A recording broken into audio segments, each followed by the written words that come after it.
오늘은 엘리사 능력 시리즈 11번째 시간으로 절망을 뚫고 예수님께로 할렐루야. 오늘 큰 은혜를 경험할 수 있게 되길 축복합니다.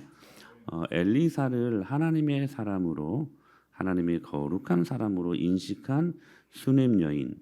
이 수넴 여인이 그 영적인 가치에 눈을 뜨자 엘리사를 위해 세심한 배려를 아끼지 않습니다. 그 결과 그 여인이 받은 축복은 수년 동안 아이가 없었는데 아들을 축복으로 경험하는 것이었습니다. 이 여인에게 있어서는 실로 넘치는 기쁨이었을 것입니다. 그런데 그 기쁨도 잠시 어렵게, 정말 어렵게 본 그 아들이 죽게 됩니다. 절망스러운 상황 아니겠습니까? 이 절망스러운 상황을 이 수넴 여인이 어떻게 극복하는가를 보면서 우리 삶 속에서도 얼마나 많은 절망과 힘든 것들이 많습니까? 그렇다면 그 상황을 어떻게 극복하는지를 오늘 이 본문을 통하여서 우리가 잘 배울 수 있게 되기를 축복합니다. 첫째로 이 여인은 이 절망적인 상황 속에서 기도합니다.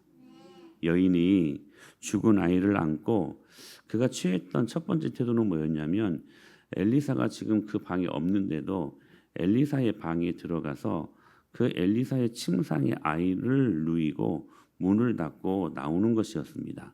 우리 21절 말씀 읽어볼까요? 시작. 그의 어머니가 올라가서 아들을 하나님의 사람의 침상에 위에 두고 문을 닫고 나와. 수넴 여인이 세심한 배려로 마련해 준 엘리사의 방에 지금 엘리사가 없었습니다. 그런데 그가 사용했던 그 침상에 죽은 아이를 올려놓는 것이었습니다. 엘리사가 누웠던 그 침상에 죽은 아이를 두고 문을 닫는다는 것, 이게 무엇을 의미하는 것일까? 이 여인이 지금 하나님만을 바라보겠다고 하는 결단에서 일어난 태도였습니다. 즉 하나님만 찾겠다는 의도였던 것이죠. 그렇게 그 기도의 결단으로 이 어려운 상황을 지금 직면하고 있었다는 사실입니다. 여러분은 인생에 어려운 문제가 있을 때 그 문제를 가지고 도대체 어디로 가고 있습니까? 이전에 주님이 나를 만나 주었던 그 주님의 흔적이 있는 장소가 여러분들에게는 있습니까? 그곳이 어디일까요? 그곳이 바로 이 예배의 현장이고 그곳이 어디일까요? 그곳이 바로 우리가 기도하는 기도의 골방이어야만 합니다. 여러분의 기도의 시작은 바로 이와 같이 기도의 장소로 나아가는 데서부터 시작되어야 된다는 것이죠. 그때부터 하나님께서 우리들에게 많은 문제를 주시지만 그 문제를 이길 수 있는 방법으로 기도의 도구 또한 우리들에게 허락하셨음을 우리는 믿고 그 능력을 붙들고 나아가게 되는 것입니다. 두 번째, 이 여인은 계속 기도하지만 기도하면서 불신앙의 말을 금하게 되는 것을 볼 수 있습니다. 우리가 이 절망스러운 이 상황을 어떻게 극복해야 될까? 주님이 주시는 인사이트가 있는데 그게 뭐냐면 우리의 부정적이고 우리의 불신앙적인 말을 금해야 된다는 것입니다. 자, 이렇게 아이를 그곳에 놓고 드디어 이제 여인은 엘리사를 찾으러 지금 갈멜산으로 가게 됩니다. 지금 엘리사가 있었던 곳은 갈멜산이었거든요. 그런데 그 과정 속에서 수넴 여인이 이 엘리사, 하나님의 사람을 찾는 일에 얼마나 집중하고 있는가를 오늘 본문을 통해서 너무나도 상세하게 보여주고 있습니다. 먼저 남편에게 엘리사에게 가기 위해서 사환 한 명과 그리고 나귀 한 마리를 요청합니다. 남편이 궁금하지 않았겠어요? 지금 열왕기하 4장 23절에 보니까 자 같이 한 말씀 보실까? 시작. 그 남편이 이르되 초하루도 아니요 안식일도 아니거늘 그대가 오늘 어찌하여 그에게 나아가고자 하느냐 하는지라. 여인이 이르되 평안을 비나이다 하니라. 분명히 무슨 문제가 있는 것처럼 보이는데 말은 제대로 하지 않고 남편이 궁금했던 거예요. 야 지금 초하루도 아니고 그리고 안식일도 아니고 그러니까 교회 무슨 행사가 있는 것도 아니고 주일도 아닌데 무슨 부흥회가 있는 것도 아닌데 왜 갑자기 그렇게 지금 갈멜산에 있는 엘리사를 찾아가려고 하느냐라고 물으니까 여인이 뭐라고 대답합니까? 평안을 비나이다. 딱 한마디예요. 지금 수냄 여인이 남편한테 아들이 죽었다는 말을 절대 하지 않습니다. 절대 하지 않습니다. 그리고 그냥 대답하기를 내가 평안을 비나이다. 이 말밖에 안 합니다. 그리고서는 엘리사를 만나기 위해 사환에게 달리기를 멈추지 말라고 하죠. 우리 24절 말씀 읽어볼까요? 시작. 이에 나귀의 안장을 지우고 자기 사환에게 이르되 몰고 가라. 내가 말하지 아니하거든 나를 위하여 달려가기를 멈추지 말라. 여러분 수넴에서 갈멜산까지 24에서 한 25km 정도 되는 당시에는 굉장히 먼 거리였죠. 근데 거기까지 지금 사환에게 말하는 거예요. 야 빨리 서둘러서 우리 달려가자. 그렇게 달려오는 것을 멀리서 엘리사가 보니까요. 그 여인이에요. 수넴 여인이에요. 자신의 가치를 알고 세심한 배려를 아끼지 아니했던 그 수넴 여인이 갑자기 오는 것이었습니다. 그래서 엘리사도 궁금하지 않았겠습니까? 그래서 게하시에게 무슨 일로 오는지 평안으로 오는 것인지 무슨 문제가 있어서 오는 것인지 물어보라고 하는데 그때에도 이 여인이 게하시를 만나게 되는데 뭐라고 대답하냐면 26절입니다. 시작. 너는 달려가서 그를 맞아 이르기를 너는 평안하냐 내 남편이 평안하냐 아이가 평안하냐 하라 하였더니 여인이 대답하되 평안하다 하고 이 수넴 여인이 게하시에게도 아들이 죽었다는 말을 하지 않습니다.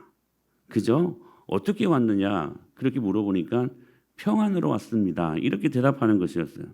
그리고 25절에 보니까 드디어 자 시작 드디어 갈멜산으로 가서 하나님의 사람에게로 나아가니라. 여기에서 보면 두 가지 이 여인의 행동의 특징이 발견됩니다. 하나는 뭐냐면 남편에게도 그리고 엘리사의 종이었던 게하시아에게도 어떤 사정을 이야기하지 않고 그냥 평안합니다. 평안입니다라고만 얘기하는 것이었습니다. 어떤 의미가 있을까요? 도움 안 되는 사람에게 얘기해봐야 시간만 낭비하는 것이고 오로지 하나님의 사람에게로만 그래서 거기에 답이 있는 줄 알고 달려갔던 것입니다. 또 하나는 뭐냐면 이 여인은 자기 입으로 절대로 아이가 죽었다는 말을 입 밖에 내지 않습니다. 여인은 남편에게도 말하지 않고 그리고 엘리사의 종이었던 게하시에게도 말하지 않고 심지어 처음에는 엘리사에게도 말하지 않습니다. 그냥 자기가 괴롭다고만 말하지 아이가 죽었다는 말을 입 밖으로 꺼내지 않습니다. 지금 이 여인의 입에서 나오는 이야기는 그저 샬롬 그리고 자기 마음을 토하는 것뿐이었습니다. 여러분 우리가 이 본문을 경험하면서 우리가 경험해야 될 말씀의 의미는 뭘까? 기억하셔야 돼요. 기도의 입술은 결코 불신앙의 말을 하지 않는다는 것입니다. 사랑하는 여러분 오늘 이 말씀이 저와 여러분들에게 축복이 되는 말씀이 될 수 있게 되길 바랍니다. 우리 나름 기도한다고 하잖아요. 그래서 새벽 기도도 하고 작정해서 기도도 하고 여러분 우리 기도한다고 하는 기도의 사람들 아닙니까? 근데 치명적으로 우리가 갖고 있는 잘못된 그런 모습들은 뭐냐면 기도하는 입술 속에서 불신앙의 이 말을 어김없이 동시에 하고 있다는 사실입니다. 죽은 아이를 침상에 두고 그 먼 거리를 달려가는 것이 이 여인에게 있어서 엄마의 입장에서 뭐 어떻게 이게 쉬운 일이겠습니까? 절망의 의심과 슬픔 이것 때문에 뭐 통곡하고 싶고 누구라도 만나서 막 하소연하고 싶고 달려가는 중간에도 막 눈물이 막 범벅이 되지 않았겠습니까? 그런데 여인은 그냥 달려간 것입니다. 그런데 이 상황 속에서 사람의 동정도 또 어떤 일체의 불신앙의 말도 하지 않고 그저 주님만 바라보고 가는 것입니다. 사랑하는 여러분, 기도하면서 불신앙의 말을 금하십시다. 입술로 짓는 죄를 금해야 된다는 것입니다. 오병이어를 들었던 제자들, 그 오병이어가 그 벳사다 광야에 모였던 수많은 사람들을 어떻게 먹이겠습니까? 예수님이 그 오병이어를 가져오라고 하니까 빌립과 아울러 그 수많은 제자들이 뭐라고 반응합니까? 도대체 이것으로 어디에다 여러분 이걸 갖다 대겠습니까? 풀칠이라도 할 수 있겠습니까? 여러분 그렇게 말하는 게 되게 합리적인 것 같은데, 되게 이성적인 것 같은데 사실 맞지 않습니까? 보리떡 5개 물고기 2마리로 5천 명을 어떻게 먹입니까?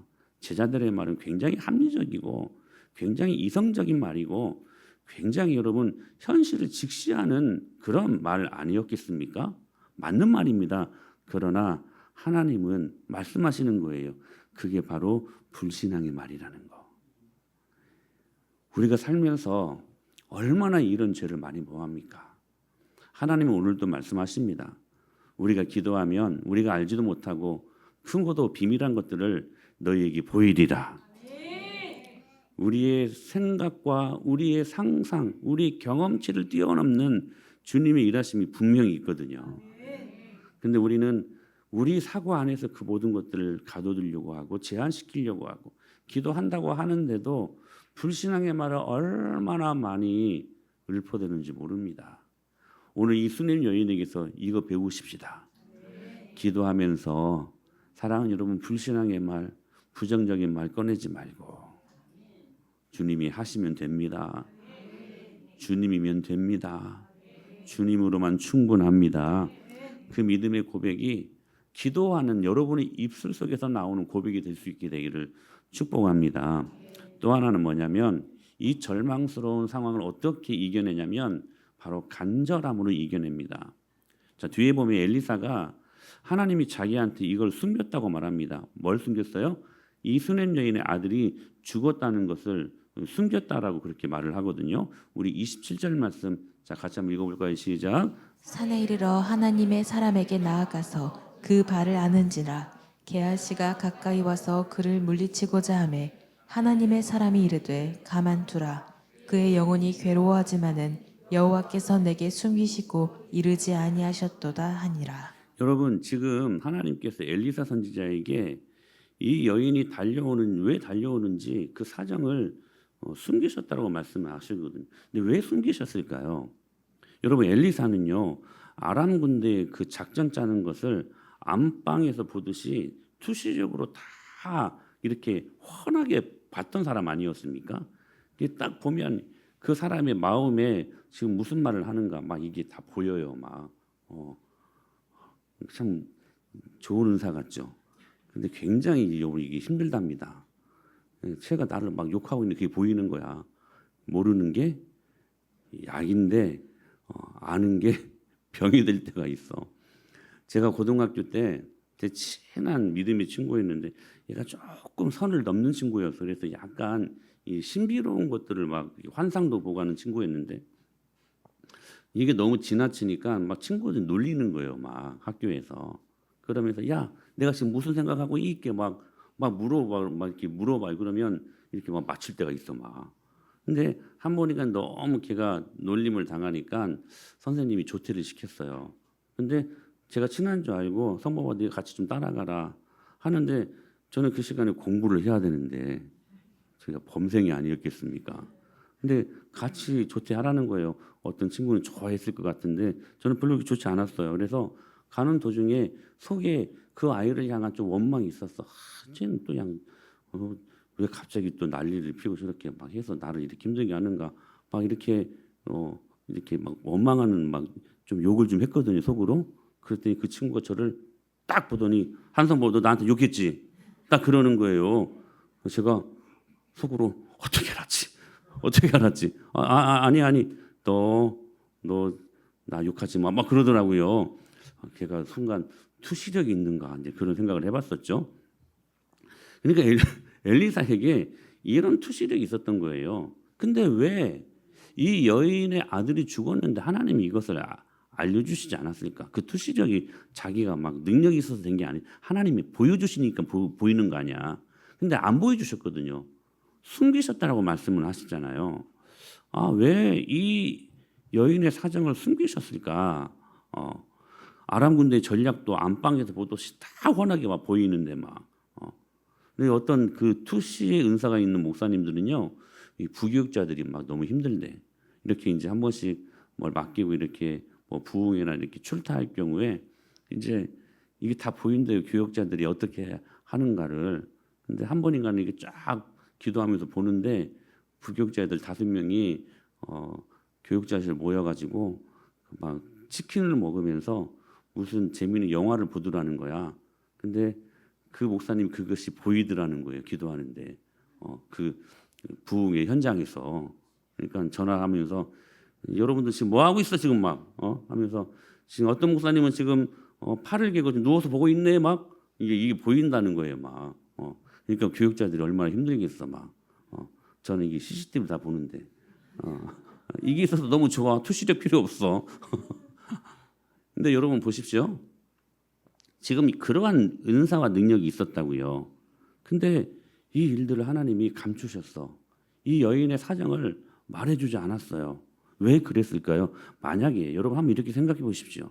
엘리사가 그 상황을 알았더라면, 이 여인의 아들이 죽은 것을 알았더라면 자기에게 인지상정, 세심한 배려로 섬긴 이 여인을 위해서 여인이 여러분 이 아이가 아프다는 걸 그냥 알기만 해도 내가 빨리 가서 저 아이를 위해 기도해줘야 되겠구나 달려왔을 것이고, 여인이 여기까지 오기 전에 이미 엘리사가 먼저 그 집에 갔을 것입니다.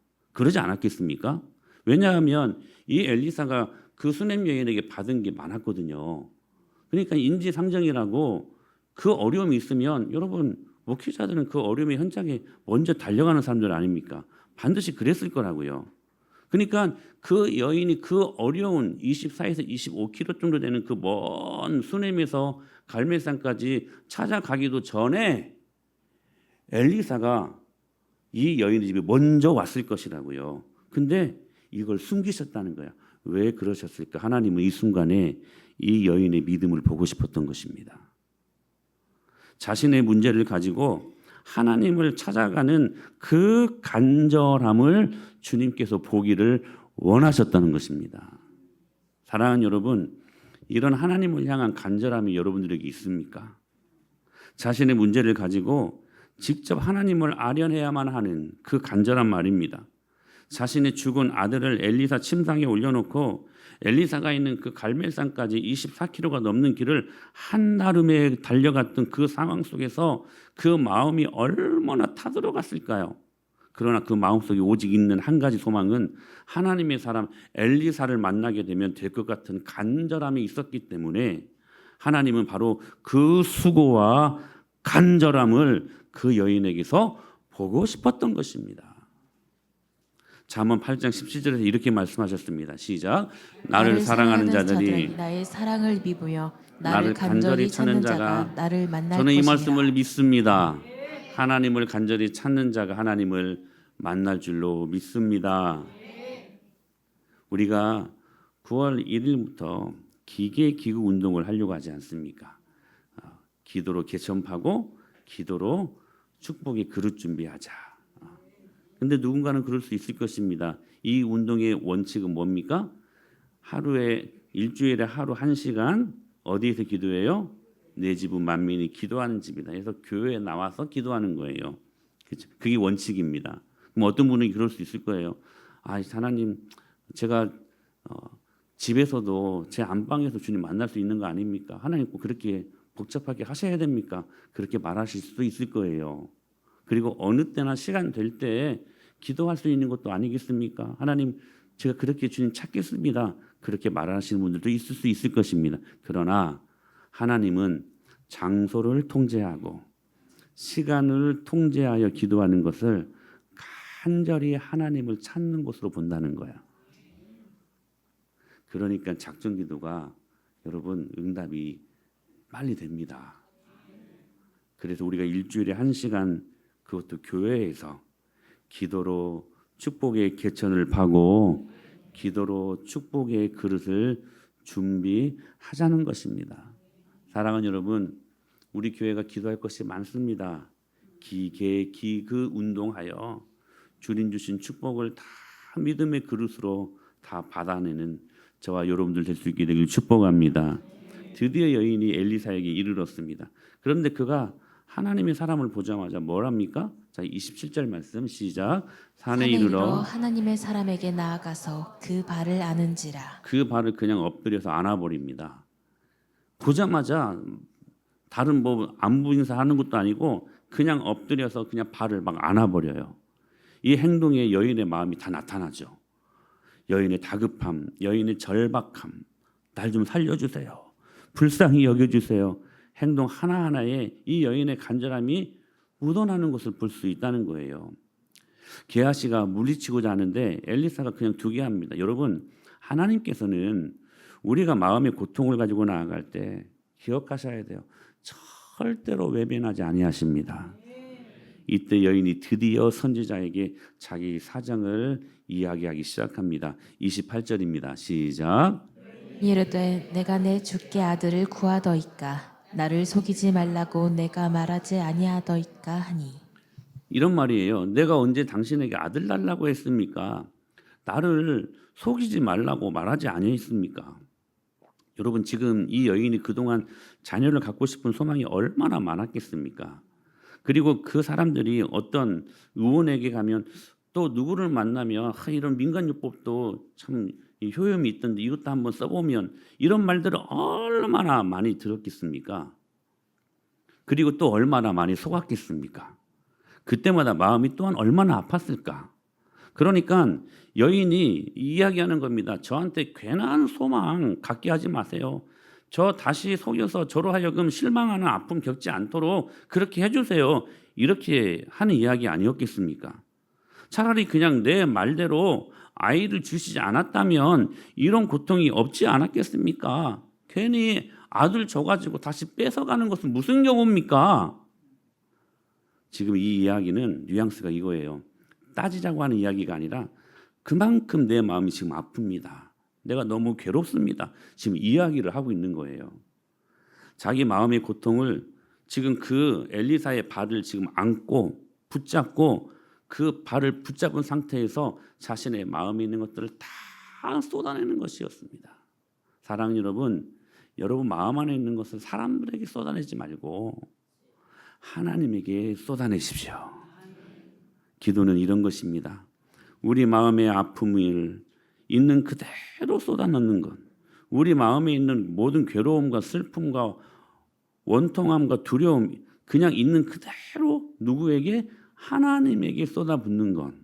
여러분, 그렇게 아이가 자기가 잘못해서 또 어떤 어려움을 당할 때 엄마 아빠를 바라보면서 두 눈에 눈물을 뚝뚝 흘리면서 엄마 아빠에게 용서를 구할 때 부모의 마음은 그러지 않습니까? 그 아이가 불쌍해서 그냥 그걸로 마음이 녹아져 내리지 않습니까? 너무 불쌍해서 내가 어떤 대가를 치러서라도 이 아이의 눈물을 닦아줘야지 하는 그런 마음이 생기는 것이 부모의 마음 아니겠습니까? 그런데 하나님의 마음이 똑같습니다. 그래서 여러분, 우리가 회개하는 것을 주님이 얼마나 기뻐하는지 몰라요. 우리가 힘들 때 주님 앞에 나아가서 통곡하며 그냥 울고 나의 마음에 있는 두려움과 슬픔을 아뢰면, 그러면 하나님께서 우리를 긍휼히 여겨 주십니다. 그래서 시편 기자는 이렇게 우리들에게 권면합니다. 시작. 백성들아 시시로 그를 의지하고 그의 앞에 마음을 토하라. 하나님은 우리의 피난처시로다. 할렐루야. 왜 토하라고 하실까요? 주님이 그걸 다 거두시고 우리들을 위로하시고 문제가 있으면 해결해 주시고, 그걸 전제로 하는 말씀 아니겠습니까? 백성들아 시시로 그를 의지하고 그 앞에 마음을 토하라. 여러분, 다시 말씀드려요. 사람 앞에 여러분들의 마음의 것들을 토하지 말고 하나님 앞에 토하십시오. 하나님은 우리의 피난처시리로다. 아멘. 사랑하는 여러분, 그 간절함으로 주님 앞에 나아갈 때에 응답받지 못할 기도 제목 없습니다. 할렐루야. 그리고 마지막으로 이 절망의 상을 어떻게 이겨낼 수 있을까? 강청하라는 것입니다. 간절함으로까지 안 돼요. 강청까지 가야 돼요. 이게 다가 아니라는 거야. 간절함까지가 다가 아니라는 거야. 한 단계가 더 있다는 거예요. 강청하는 단계. 자, 이 여인이 간절히 구하니까 엘리사가 게하시를 통해서 자신의 지팡이를 급히 보냅니다. 29절 말씀입니다. 시작. 엘리사가 게하시에게 이르되 내 허리를 묶고 내 지팡이를 손에 들고 가라. 사람을 만나거든 인사하지 말며 사람이 내게 인사할지라도 대답하지 말고 내 지팡이를 그 아이 얼굴에 넣으라 하는지라. 허리를 묶고 지팡이를 손에 들고 누구를 만나거든 인사도 하지 말고 무슨 말이에요? 빨리 가라. 이게 지금 이머전시 상황이다. 빨리 가라. 급하게 가라. 시간 지체하지 말고 급하게 가라. 그러나 수넴 여인이 여기에 만족하지 않았습니다. 지금 지팡이만 보냈을 뿐 정작 기적을 베풀어야 할 엘리사는 갈멜산에 있는 거잖아요. 무슨 지팡이에 어떤 신적인 무슨 효험이 있는 것도 아니고 지팡이만 이 게하시에게 보낸 것입니다. 근데 수넴 여인이 여기 만족할 수가 없었어요. 그래서 30절에 이렇게 말씀하는 거예요. 시작. 아이의 어머니가 이르되 여호와께서 살아계심과 당신의 영혼이 살아계심을 두고 맹세하노니 내가 당신을 떠나지 아니하리이다. 엘리사가 이에 일어나 여인을 따라가니라. 엘리사가 지금 지팡이를 보냈음에도 불구하고 여인은 당신이 가지 않으면 나도 절대로 안 갑니다. 지금 지팡이가 웬 말입니까? 당신이 가야지. 이런 거예요. 지금 강청을 하고 있었던 거예요. 그렇게 강청을 하니까 결국 엘리사가 따라갑니다. 여러분 아무리 엘리사의 지팡이가 어떨 때는 대단했다고 할지라도 여러분 엘리사만 하겠습니까? 여러분 여기에서 우리가 기도의 한 측면을 발견할 수가 있는데 놓치기 쉬운 한 측면입니다. 뭐냐면 어떤 것은 쉽게 얻을 수 있지만 그래서 우리가 여러분 어떨 때는 화살기도 응답으로 이 은혜를 경험할 때가 있지만 그러나 또 어떤 것은 이와 같이 강청해야만 받을 수 있는 것이 있다는 거예요. 우리가 이 여인에게서 발견한 중요한 특징 중에 하나가 뭐냐면 간절함으로 끝나지 않고 강청했다는 거예요. 이 강청의 의미가 뭐냐면 될 때까지 했다는 거예요. 기도는 그런 거라는 거예요. 우리가 한두 번 우리의 마음이 혹해가지고 간절할 수 있지. 근데 오늘 주님이 뭐라고 말씀하시냐면 그 간절함이 계속해서 그 기도가 응답될 때까지 강청으로 이루어져야 된다는 거예요.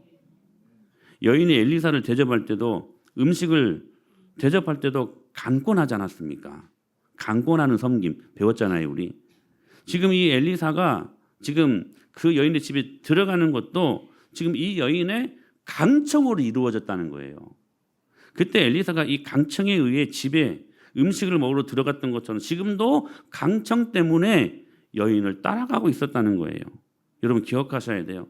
여인의 섬김이 진심이었는지를 여인의 강권을 통해 확인했었다면 지금 이 여인이 정말 하나님만 의지하고 그렇게 있는 것도 바로 이 여인의 강청을 통해서 보게 된다는 것입니다. 우리는 제가 언젠가 말씀드렸는데 우리 신앙이 너무나 고상해지려고 해요. 그래서 인격적으로 한번 물었으면 주님이 들어주지 않으면 언젠간 들어주시겠지 하고 놓쳐버리는 기도 제목들이 얼마나 많은지 몰라요. 우리들의 신앙생활에 이게 문제점 아닐까? 너무나 고상해지려고 그래요. 근데 여기에서 무슨 고상을 우리가 볼 수 있습니까? 여기에서 눈을 씻고 봐도 이 수넴 여인의 이 기도 응답을 위한 고상스러움은 절대로 볼 수 없습니다. 무엇입니까? 강청한 거예요. 기도가 응답될 때까지 간절하게 기도한 거예요. 할렐루야. 사랑하는 여러분, 이것이 바로 기도에 너무나도 우리가 놓치기 쉬운 측면이라는 거예요. 수넴 여인이 갈멜산까지 엘리사를 만나러 달려온 것도 그리고 그에게 마음을 토하며 간절히 기도한 것도 다 잘한 것입니다. 기도의 한 과정들입니다. 그런데 그게 끝이 아니라는 거예요. 가장 중요한 게 남았는 그게 뭐냐? 하나님과 믿음으로 씨름하는 거야. 요즘 현대인들에게 이 믿음이 사라졌어요. 힘들면 어떨 때는 토하면서 하나님 앞에 마음을 드리면서 간절하게 기도하는 것은 있습니다. 너무 힘드니까. 그런데 중요한 거예요. 그 기도가 이루어질 때까지 하나님과 씨름하지 않는다는 거예요. 옛날 우리 믿음의 선조들을 보십시오. 그 마음의 원통함과 힘든 것들이 있을 때 죽으면 죽으리이다 하고 그 기도가 응답될 때까지 하나님과 씨름하며 저 삼각산이 하나님을 부르는 음성으로 들썩였고 각 기도원들마다 구국성회를 열어서 이 나라를 살려달라고 그 기도가 응답될 때까지 기도했던 믿음의 선조들이 있지 않았습니까? 오늘 우리들에게 이 믿음이 필요하지 않겠습니까? 만일 여러분 분명히 보셔야 돼요. 이 본문을. 엘리사가 그냥 지팡이만 보낸 것에 이 여인이 만족했다면 이 아이는 살아나지 않았습니다. 왜냐하면 지팡이를 가지고 누가 갔어요? 그의 종 게하시가 가져갔는데 뭐라고 말해요? 아이가 살아나지 않고 죽어있는 상태래요. 아니 지팡이만 가지고 갔으면 살아나야지. 근데 죽어있는 상태 그대로라고요. 사랑하는 여러분, 이게 기도의 실제적인 부분이라는 거예요. 이런 거죠. 너 문제 해결받고 싶냐?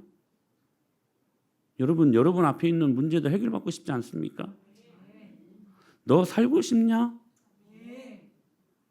여러분 살고 싶으십니까?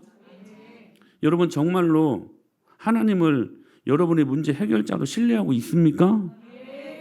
정말로 네가 나를 찾고 있냐? 그런 말씀하시는 거예요. 간절함에서 그치지 말고 강청하라는 거예요. 강청. 응? 믿음으로 씨름하라는 거예요. 그게 주님을 의지하는 것이라는 거야. 그래서 여러분 에레미야 29장 13절에 뭐라고 말씀하세요? 너희가 전심으로 나를 찾으면 내가 너희를 만나리라. 할렐루야. 오늘 우리 안에 이 강청의 능력이 있어야 된다는 거야. 성경에 이 강청을 이야기하는 예화가 얼마나 많습니까? 여러분 불의한 재판관 이야기가 그거 아닙니까?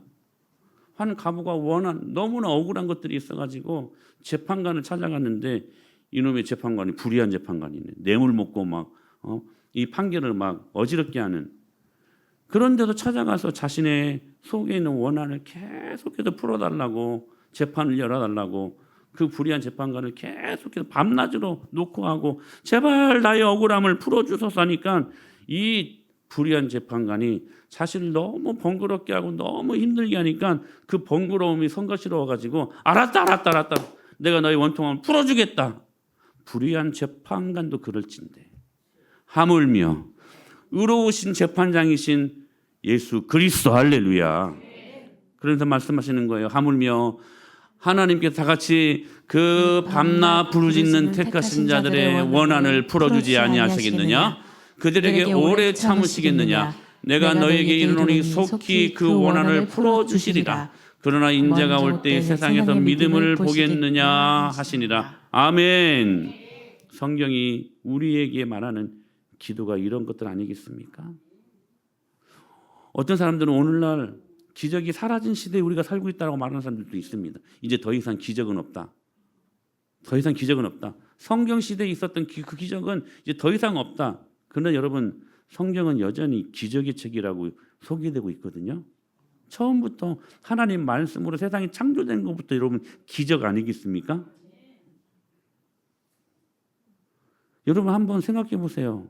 성경에서 기적 빼놓고 어떤 말씀이 있겠습니까? 그런데 정말 이 시대에 성경 시대처럼 기적이 없는 것일까요? 이런 건 아닐까요? 기적이 사라진 것이 아니라 우리의 끈질긴 강청하는 기도가 사라지고 있는 것은 아닐까? 그래서 그 기적을 보지 못하는 어리석음 속에 우리가 살고 있는 것은 아닌가? 사랑하는 여러분, 오늘 이 수냄 여인의 이 절망을 이기는 방법들을 믿음으로 경험하십시다. 절망적인 여러분 그런 상황이 있을 때 여러분 기도하십시오.